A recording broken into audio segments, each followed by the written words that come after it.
Hello, good afternoon all. ഇന്ന് ഞാൻ പറയാൻ പോകുന്നത് എന്നെക്കുറിച്ചും പിന്നെ ഒരു വിഷയത്തിനെ കുറിച്ചാണ് പറയാൻ പോകുന്നത്.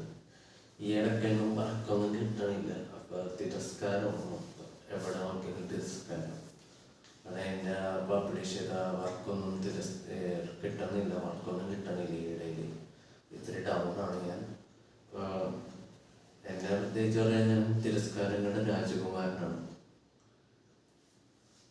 തിരസ്കാരം അതാണ് നമ്മൾ തിരഞ്ഞെടുക്കുന്നത്. അതുകൊണ്ട് അതിൻ്റെ രാജകുമാരനാണ് ഞാൻ. അപ്പോൾ പോസിറ്റീവ് ആംഗിളിൽ ചിന്തിച്ചാലും നെഗറ്റീവ് ആംഗിളിൽ ചിന്തിച്ചാലും റിജക്ഷനാണ്. എന്നാലും പോസിറ്റീവായിട്ട് കാര്യങ്ങൾ മുന്നോട്ടുണ്ടോ, തുടർന്ന് പോസിറ്റീവായിട്ട് കാര്യങ്ങൾ നേരിട്ട് ഡീൽ ചെയ്യും. പിന്നെ വിശുദ്ധ കോൺസ്റ്റാന്റിനോപ്പിളിനെ കുറിച്ചാണ് പറയാനുള്ളത്. കോൺസ്റ്റാന്റിനോപ്പിൾ എന്ന് പറയുമ്പോൾ നല്ലൊരു മഹത്തായ വ്യക്തിയാണ്.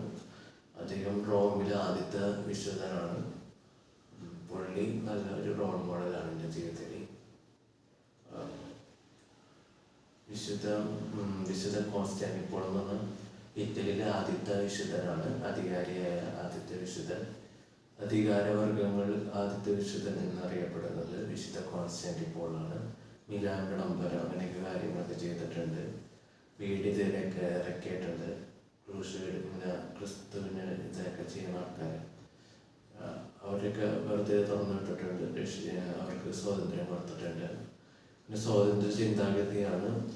ഡെമിനിഷൻ രാജാവിൻ്റെ കാലത്ത് പീഡനമൊക്കെ നിർണ്ണയിച്ച് കോൺസ്റ്റാന്റിനോപ്പിൾ വന്നപ്പോഴാണ് അതൊക്കെ നിർത്തലാക്കിയത്. പുതിയൊരു ചിന്താഗതി, റെസിഗ്നേഷൻ അങ്ങനെയൊക്കെ കാര്യങ്ങളൊക്കെ കൊണ്ടുവന്നത്. ഇറ്റലിയിൽ നല്ല ഡെവലപ്മെൻറ്റും കാര്യങ്ങളൊക്കെ കൊണ്ടുവന്നത് ആദ്യ കാലഘട്ടത്തിൽ കോൺസ്റ്റാന്റിനോപ്പിളാണ്.